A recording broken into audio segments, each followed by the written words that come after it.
I'm afraid I understand the hype now. I was most definitely not a powder person and definitely not a loose powder person, but I just can't stop using this now. This is with and this is without. And look, I honestly like both sides, but the side with the powder just has this like really nice blurred effect.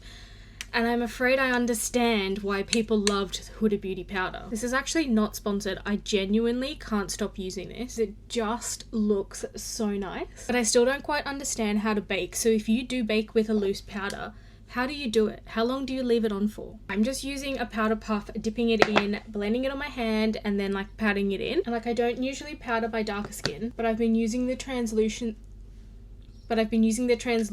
shade to just kind of like reverse contour in a sense, and then I'll kind of like brush it off, so it's in a sense kind of like baking, but I don't know, am I doing it right? Also, I have to give credit to the Nakia Joy Cosmetics pressed powder, because this is what actually got me onto using powder in the first place. But this is a pressed one, and I kind of figured out how to use that. But these, like I get the hype, like I get it. I get it now. I use this a lot in summer, and I only got these recently, so I'm going to give them a try in summer because I feel like baking might work better when my skin's a little bit more on the oily side and a bit more on the warmer side. I feel like in winter my skin's a little bit more dry, so I don't use a lot of powder. Like I said, I just kind of like tap it in.